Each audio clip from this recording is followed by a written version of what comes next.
Help us reach 1,000 subscribers on our new channel Lesbian Stories. We hope you enjoy the story. The moment I dropped that bottle of Cabernet Sauvignon, my whole life changed. 10 years of marriage dissolved faster than wine seeping into pristine white fabric, and there she stood, Margaret Blake, Houston's most feared wine critic, wearing what used to be a perfectly white designer dress. "I'm so sorry," I stammered, grabbing napkins from the nearest table. My hands were shaking as I tried to help, but she gently caught my wrist. Her touch was warm, assured. "It's quite all right," she said, her blue eyes twinkling with amusement. "Though I must say, this is a rather unconventional way to get a critic's attention, Miss Torres." I felt my cheeks flush. "You know who I am?" "Of course. Camila Torres, the rising star of Texas winemaking. Though I must admit, I preferred your 2019 Merlot over whatever this is currently seeping into my dress." She gestured at the growing stain with a wry smile.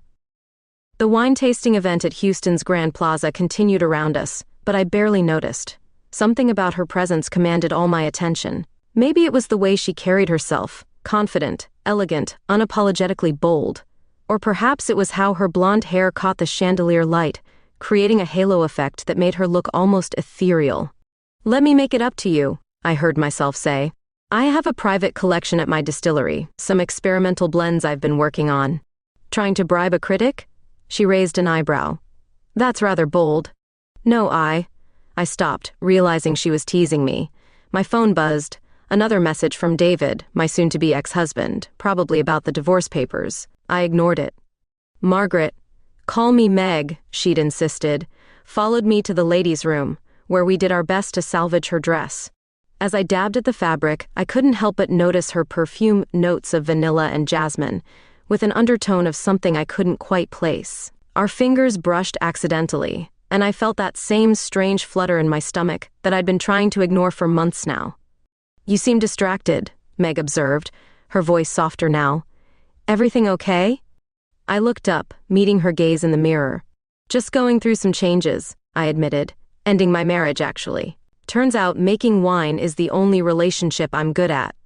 "I wouldn't be so sure about that," she replied, something in her tone making my heart skip a beat. "Sometimes we're just paired with the wrong vintage." As we walked back to the event, she handed me her business card.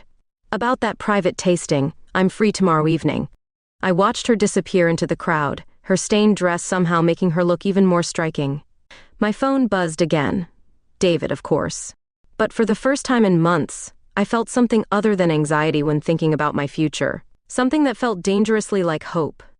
And maybe, just maybe, a hint of desire I wasn't ready to acknowledge yet. Hints of blackberry, with an unexpected touch of, "Is that cardamom?" Meg swirled the wine in her glass, studying it with those piercing blue eyes that had been haunting my dreams for weeks now. We were in my private tasting room, surrounded by oak barrels and the rich scent of aging wine. It was past midnight, our third late-night tasting session this month. "You're good," I admitted, trying not to stare at the way her lips curved against the glass. "Most people miss the cardamom. Most people aren't paid to dissect every note." She set down her glass, fixing me with that intense gaze that always made my stomach flip. "You're taking risks with this blend, Camila. It's unconventional. Like spilling wine on critics at fancy events?" Her laugh echoed through the cellar. "That's becoming quite the running joke between us, isn't it?" Us. The word shouldn't have affected me the way it did. I turned away, pretending to check the temperature gauge on a nearby barrel. These sessions with Meg had become the highlight of my weeks, but they also terrified me. Every time she looked at me that way, every accidental brush of our hands, every shared laugh, it all felt like stepping closer to the edge of something I wasn't sure I was ready for. "Your latest review was brutal," I said, changing the subject. "Poor Vincent's Vineyard. They tried passing off a mediocre Chenin Blanc as something extraordinary." She moved closer, leaning against the barrel beside me. "I respect winemakers who take genuine risks, who pour their soul into their craft, like you." Her proximity was intoxicating, more so than any wine we'd tasted. "Sometimes I think you see more in my wines than I do." "I see more than just the wines, Camilla." My heart stuttered. In the dim cellar lighting, her expression was soft, almost vulnerable. I found myself wondering what it would be like to kiss her, to discover if she tasted like the wine we'd been sampling. I should probably go, I said quickly, stepping back. It's late. Of course. Was that disappointment in her voice? Same time next week? As I watched her leave, I couldn't shake the feeling that something fundamental was shifting between us. Later that night, lying in bed, I picked up my phone to check her latest review of my wines. Her words seemed to leap off the screen. Torres's newest blend is like its creator, complex, bold, and unafraid to challenge conventions. Yet beneath the daring exterior lies something achingly honest, waiting to be discovered. I read it 3 times, my fingers tracing the words. David had called earlier, wanting to discuss splitting our assets, but I'd let it go to voicemail. Instead, I found myself thinking about Meg's laugh, the way she closed her eyes when tasting a particularly good wine. How she always seemed to see right through my carefully constructed walls. Damn it, I whispered to my empty bedroom. Because I was starting to realize that what I felt for Meg wasn't just admiration or friendship. It was something far more terrifying, something that threatened to upset every certainty I'd built my life around. And the scariest part? I wasn't sure I wanted to stop it. A drag queen competition? I nearly choked on my coffee. You want me to judge a drag queen competition? Meg's eyes danced with amusement across our usual corner table at the distillery. It's for charity. Plus, I thought you might find some inspiration for your new wine label designs. These queens know a thing or two about presentation. I should have said no. Instead, I found myself sitting beside Meg at the Starlight Lounge the following Saturday, watching as glitter-covered performers strutted across the stage. The energy was electric, infectious even. Between performances, Meg would lean close, her breath warm against my ear as she shared insider gossip about each contestant. That's Venus Delight, she whispered. She's been performing for 20 years. Watch her lips. She never misses a word. I was more focused on Meg's lips, if I'm being honest. The way they brushed against my ear, how they curved around each word. The rainbow lights painted her face in ever-changing colors, making her look magical, otherworldly. Then the storm hit. We ran from the club to her car, but the Houston downpour had already soaked us through. Lightning cracked across the sky, illuminating her face in brief, brilliant flashes. Water dripped from her blonde hair, trailing down her neck, and something inside me snapped. I reached out, brushing a wet strand from her face. Her breath caught. We stood there, rain pelting around us, neither moving. Her eyes dropped to my lips, and I felt myself leaning forward. Camila? We jumped apart. David stood there, umbrella in hand, looking between us with growing comprehension. My soon-to-be ex-husband's presence felt like a bucket of ice water. David, I managed. What are you doing here? I was at dinner across the street. He paused, his expression unreadable. We need to talk about the house paperwork. Your lawyer's been dodging my calls. Meg straightened, professional mask sliding into place. I should go. Thanks for coming tonight, Camila. She was in her car before I could respond, taillights disappearing into the rain. David and I ended up at a nearby diner, the fluorescent lights harsh after the romantic darkness of the club. He stirred his coffee endlessly, not drinking it. How long? He finally asked. There's nothing going on, I said automatically, but the lie tasted bitter. Camila, I know you. 10 years of marriage counts for something. I've never seen you look at anyone the way you look at her. His voice was gentle, which somehow made it worse. Is this why? Is this what ended us? No, I whispered. I didn't. I never. This is all new to me too. Thunder rolled outside. My phone lit up with a text from Meg. Got home safe. Sorry about running off. You should tell her, David said, surprising me. Whatever you're feeling, she deserves to know. I stared at him. This man who'd been my safe harbor for so long. When did you get so wise? Around the time I realized letting you go was the kindest thing I could do. He stood, dropping money for the coffee. Just be happy, okay? That's all I ever wanted for you. I sat there long after he left, watching rain streak down the windows, thinking about almost kisses and the way Meg's eyes lit up when she smiled. My phone buzzed again. Can't stop thinking about tonight. Neither could I, but I didn't reply. Instead, I drove home in the rain, my lips still tingling with the ghost of a kiss that never happened, wondering if I was brave enough to chase what I really wanted, or if I was about to lose everything trying. I was engaged in Paris, Meg said quietly, swirling her wine glass. We were sitting on the floor of my cellar, backs against an oak barrel, sharing a bottle of my experimental blend at 2 a.m.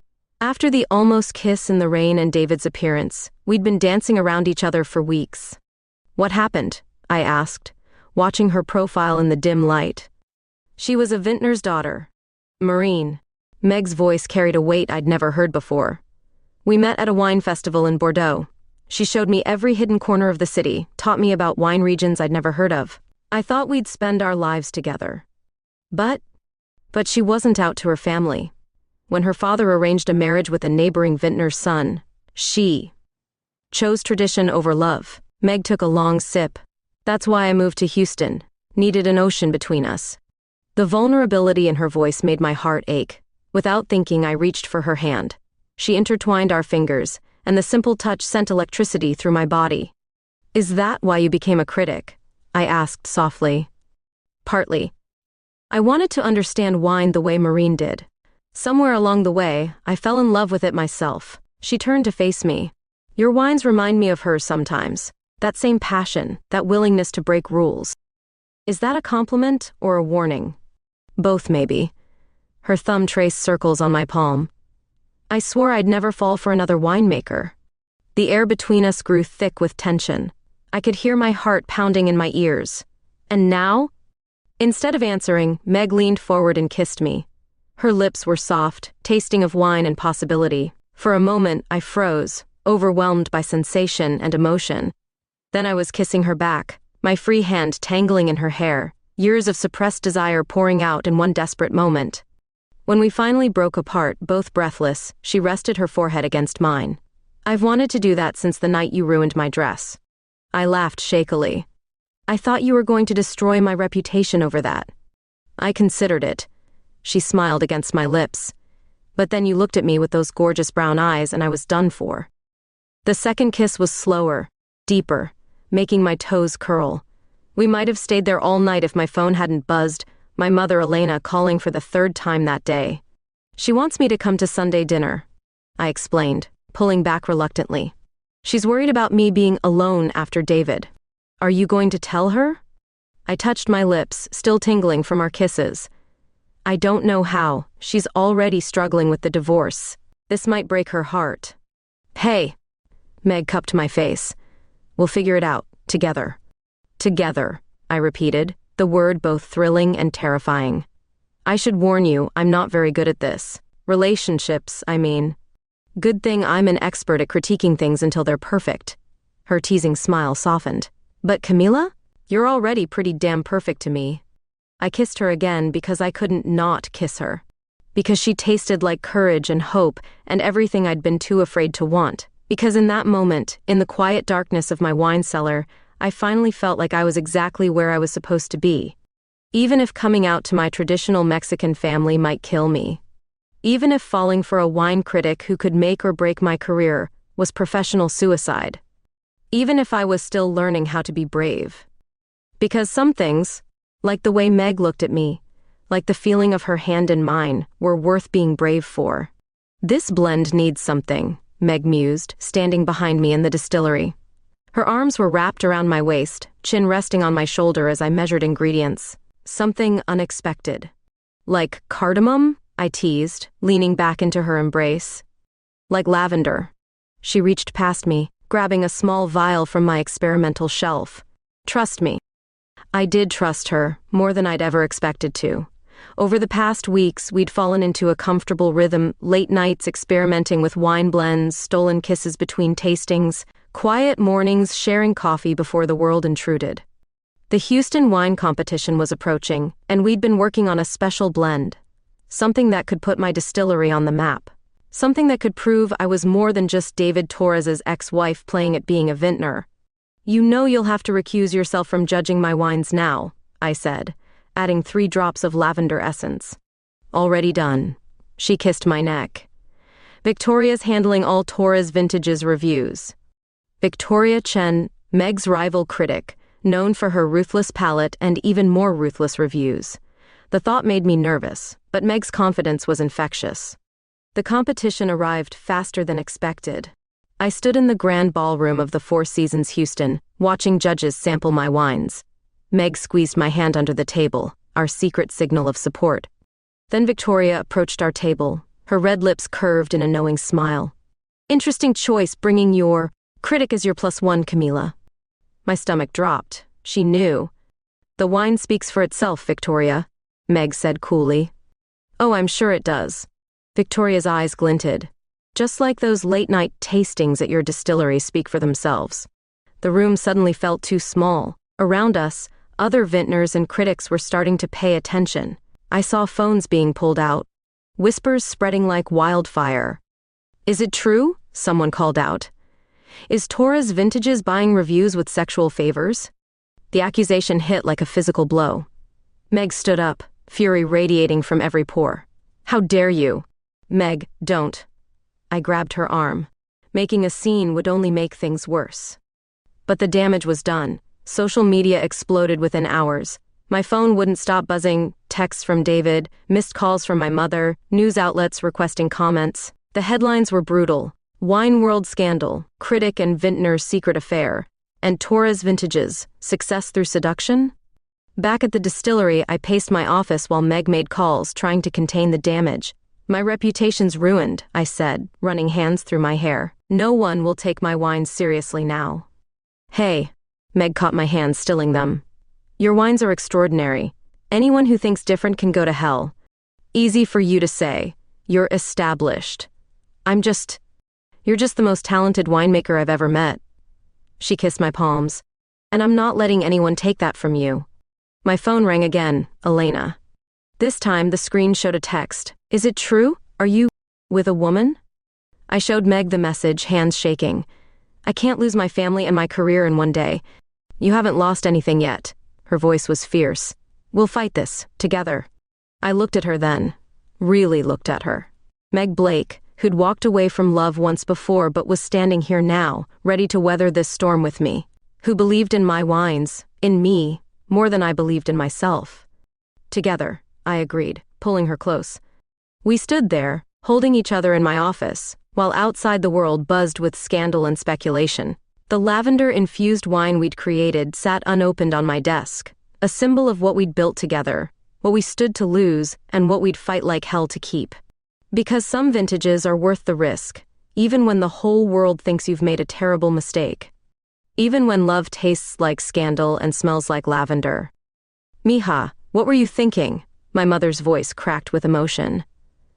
We sat in her kitchen where I'd spent countless hours learning to cook traditional Mexican dishes. Now the familiar space felt foreign, hostile. Living in sin with a woman, after everything with David? Mama, I'm still me. I reached for her hand, but she pulled away. I'm still your daughter. My daughter wouldn't bring shame to our family like this. She crossed herself, avoiding my eyes. First the divorce, now this, scandal. The intervention wasn't a surprise. Elena had gathered my aunts, my cousin Maria, even our parish priest. They sat around the kitchen table where I'd celebrated so many birthdays, their faces a mixture of concern and disappointment. We can fix this, Tia Rosa said, patting my knee. Father Martinez knows a good therapist. I don't need fixing. My voice came out stronger than I felt. Meg makes me happy. Happier than I've ever been. Happiness isn't everything, Elena snapped.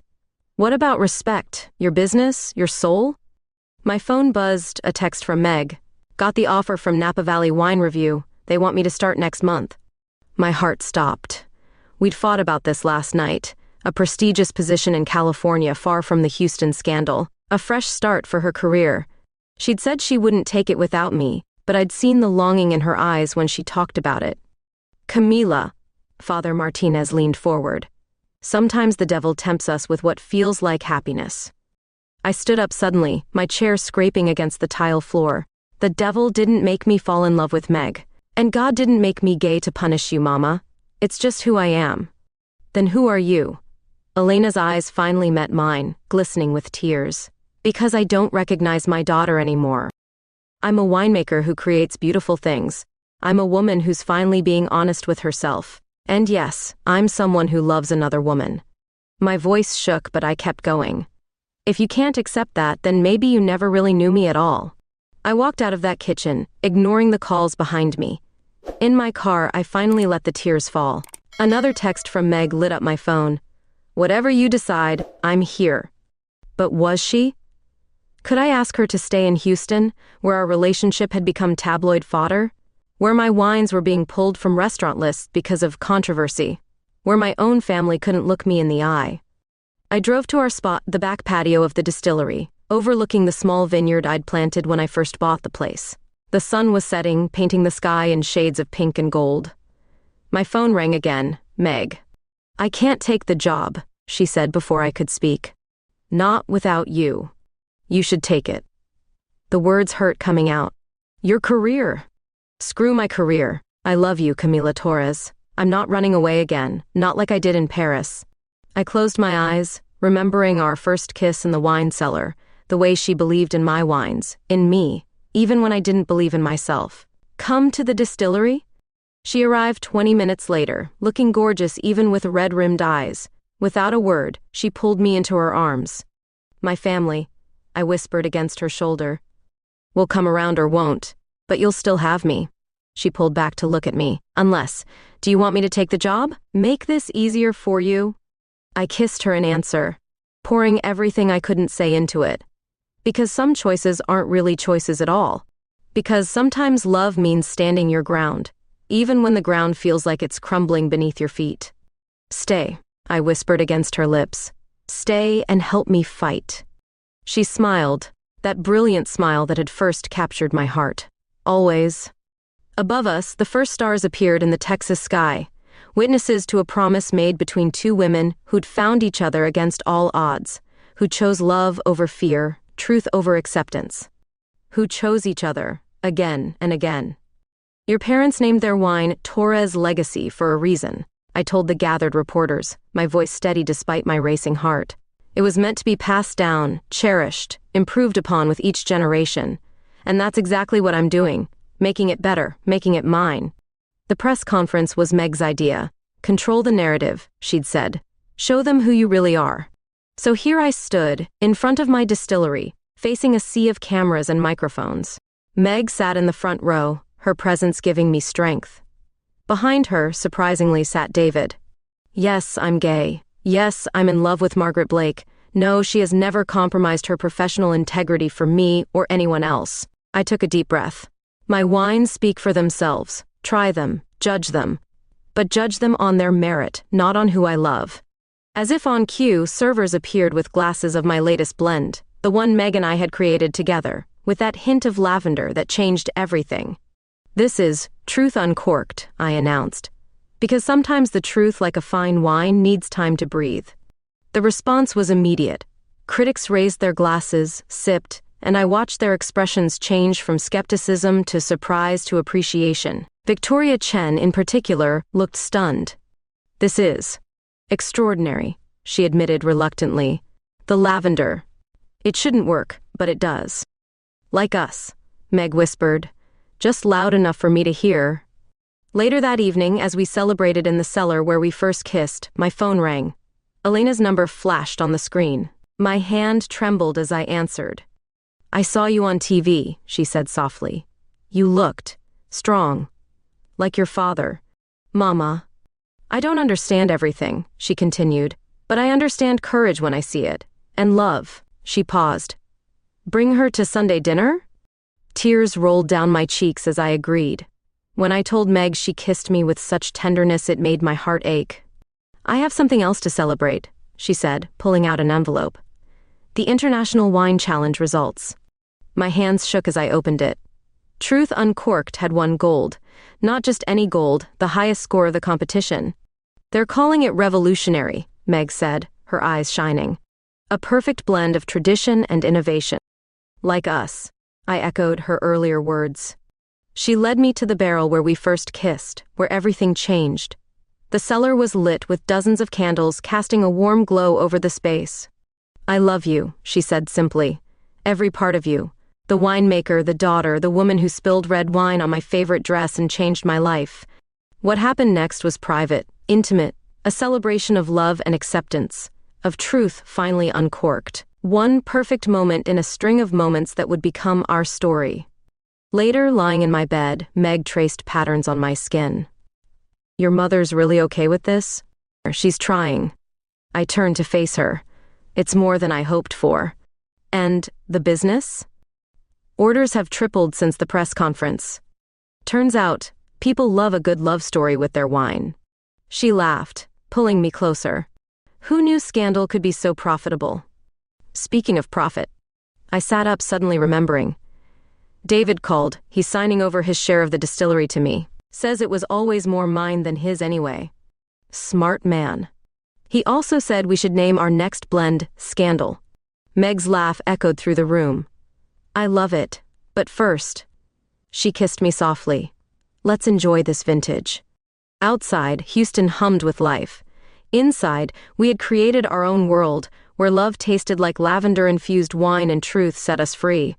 Some people spend their whole lives looking for the perfect pairing. I found mine by spilling wine on a white dress. And I wouldn't change a drop of it. Welcome to Spilled Wine, I announced, cutting the ribbon to our new wine bar in downtown Houston. The crowd cheered as Meg popped a bottle of our signature, Truth Uncorked. 1 year had transformed everything. My life, my family, my business. The wine bar was our dream realized. Exposed brick walls showcased local artists, while the bar itself was crafted from reclaimed oak barrels. Every detail reflected us, elegant yet unconventional, traditional yet daring. Even Elena had contributed, insisting on hanging family photos alongside our wine awards. To new beginnings, Meg raised her glass, looking radiant in another white dress, and to ruined clothing. The crowd laughed, now familiar with our origin story.